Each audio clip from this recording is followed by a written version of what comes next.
राजेश अपनी पत्नी सुनीता और छोटी सी बेटी काजल के साथ रहा करता था।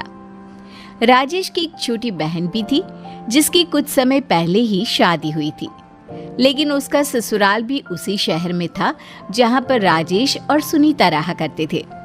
राजेश की छोटी बहन का नाम था माया। राजेश अपनी बहन माया को बहुत प्यार करता था और इसीलिए माया हर दूसरे दिन अपने भाई के घर आती रहती थी। लेकिन माया की एक बुरी आदत थी, वो अपनी भाभी सुनीता को बहुत परेशान करती थी। सुनीता, वो माया आज घर आने के लिए कह रही थी। मैं ऑफिस जा रहा हूँ। और सुनो, पिछले महीने हम 2 साड़ियाँ खरीद कर लाए थे ना, उनमें से एक माया को दे देना। हाँ हाँ, क्यों नहीं। वैसे भी हम यही सोचकर तो लाए थे ना, एक साड़ी माया दीदी को दे देंगे, जो उन्हें पसंद आएगी मैं वही दे दूंगी। कुछ देर के बाद मम्मा मम्मा देखो, बुआ आ गई। बुआ, आप मेरे लिए क्या लेकर आई हो? अरे सॉरी बेटा, इस बार तो मैं आपके लिए कुछ भी लाना भूल गई, लेकिन अब अगली बार आऊंगी ना तो पक्का प्रॉमिस मैं आपके लिए गिफ्ट लेकर आऊंगी। अरे कोई बात नहीं दीदी, बच्चे तो हर बार गिफ्ट की जिद करते हैं। आइए तो अंदर। और भाभी, क्या बनाया है आज आपने मेरे लिए खाने में? भैया ने आपको बता तो दिया था ना कि मैं आने वाली हूँ। हाँ हाँ बिल्कुल, मैंने आपके लिए आपकी पसंद का ही खाना बनाया है। और जानती हैं, आपके भैया आज ऑफिस से जल्दी आने वाले हैं। अब वो क्या है ना, लाडली बहन हूँ मैं अपने भाई की। बहुत प्यार करता है मेरा भाई मुझसे, आपकी तरह थोड़ी ना है। अरे दीदी, ऐसी तो कोई बात नहीं है।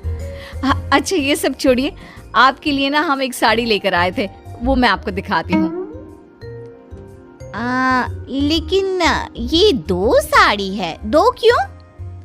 नहीं नहीं दीदी, इसमें से जो आपको पसंद हो वो आप रख लो, और एक मेरी है, मतलब एक आपकी एक मेरी। मुझे ये पिंक वाली साड़ी पसंद है, ये मैं अपने लिए रख लेती हूँ। जैसी आपकी इच्छा, जो आपको पसंद हो वो अपने लिए ले लो। शाम को राजेश ऑफिस से लौट कर आता है। और कैसी है मेरी बहन? अपनी भाभी से साड़ी ली या नहीं? उस वक्त सुनीता रसोई के काम में बिजी थी। मौका देखकर माया ने राजेश को सुनीता के खिलाफ भड़काने की कोशिश की। देखो ना भाई, भाभी का तो मुझे साड़ी देने का मन ही नहीं था। सच कहूँ तो मुझे दोनों ही पसंद आई थी। अरे तो क्या हुआ, तुम दोनों साड़ी मांग लेती, सुनीता वो दे देती तुम्हें। ऐसा आपको लगता है भाई? भाभी ने तो पहले ही कह दिया, एक साड़ी उनकी और एक मेरी। चलो ये भी अच्छा है ना, तुम दोनों ने मिल बांट कर साड़ियाँ ले ली। हाँ भाई, अब तो मैं पराये घर की हो गई हूँ ना, तुम्हें मेरी चिंता क्यों होगी? भाभी ने भारी वाली साड़ी खुद के लिए रख ली और ये हल्की सी साड़ी मुझे दे दी। अरे अच्छा ठीक है, तू चिंता मत कर, अगली बार मैं तेरे लिए भी भारी साड़ी लेकर आऊंगा बस। वैसे भाई एक बात बताना, भाभी से ना कुछ कहना मत। मुझे लगता है कि उनको मेरा बार बार तुम्हारे घर आना अच्छा नहीं लगता। अरे नहीं नहीं माया, तुम गलत सोच रही हो, मुझे ऐसा नहीं लगता। वो क्या है ना, आज जब मैं आई तो काजल के लिए गिफ्ट लाना भूल गई और भाभी ने मुझे 10 बातें सुना दी। तू चिंता मत कर, मैं उसे समझाने की कोशिश करूंगा। माया राजेश को सुनीता के खिलाफ भड़काकर वापस अपने घर चली जाती है।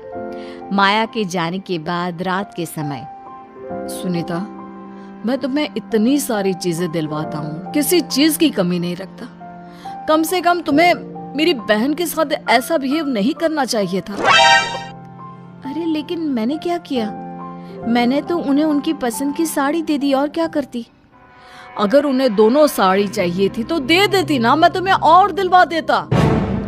आप गलत समझ रहे हैं। माया दीदी ने तो सिर्फ एक ही साड़ी लेने की बात कही। और अगर मेरी बहन काजल के लिए गिफ्ट नहीं लेकर आई तो तुमने उसे 10 बातें सुना दी। ये तुमने अच्छा नहीं किया सुनीता। देखिए, आपको कोई गलत फहमी हुई है। मैंने माया दीदी से कुछ भी नहीं कहा। तो क्या मेरी बहन झूठ बोल रही है? मुझे माफ कर दीजिए, मैं अगली बार से ध्यान रखूंगी। कुछ दिनों के बाद माया फिर से अपने भाई के घर आती है। क्या बात है भाभी, आप तो दूसरी बार माँ बनने वाली है। ये तो बहुत अच्छी खबर है। शुक्रिया। वैसे दीदी, आपकी शादी को 2 साल हो चुके हैं।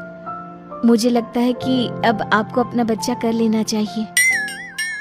देखा भाई, भाभी दूसरी बार प्रेग्नेंट है ना, और मेरा अभी तक एक भी बच्चा नहीं है, इसलिए मुझे ताना मार रही है। सुनीता, मैंने तुम्हें पहले भी समझाया था, माया से इस तरह से बिहेव मत क्या करो। लेकिन मैं तो सिर्फ दीदी के भले के लिए कह रही थी।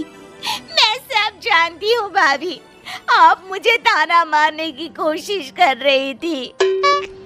समय बीतता है। कुछ महीनों के बाद सुनीता को 2 जुड़वा बेटे होते हैं।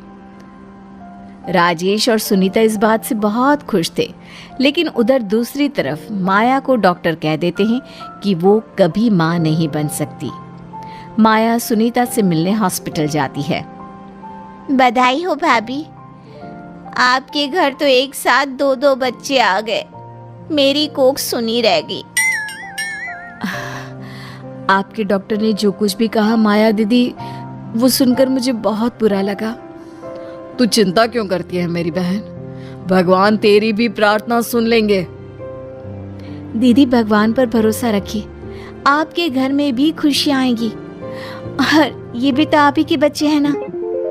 देखा भाई, भाभी मुझे सुनाने में कभी पीछे नहीं रहती।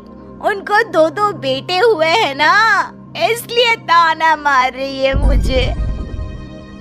सुनीता, कम से कम मेरी बहन की इस हालत में तो उसे कुछ मत कहो।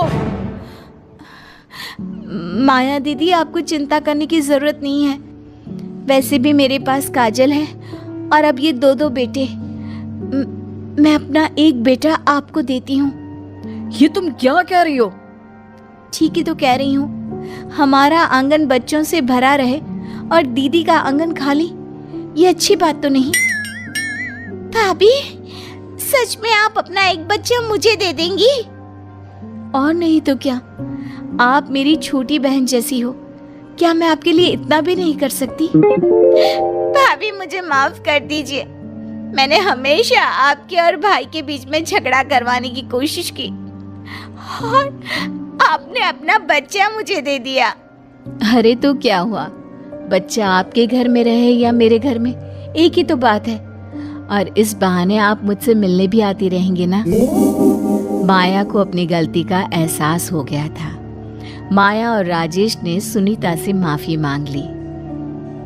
भैया भाभी, मुझे माफ कर दो। मैंने हमेशा आप दोनों के बीच झगड़ा करवाने की कोशिश की, और भाई भाभी ने कभी कोई गलती नहीं की थी। कोई बात नहीं, वैसे तो तुमने गलत किया, लेकिन तुम मेरी छोटी बहन हो, इसलिए मैं तुम्हें माफ करता हूँ। अब आपको परेशान होने की जरूरत नहीं है माया दीदी। इस बच्चे के साथ आप खुशी खुशी रहिए। माया की आदत सुधर गई और उसके बाद वो सब खुशी खुशी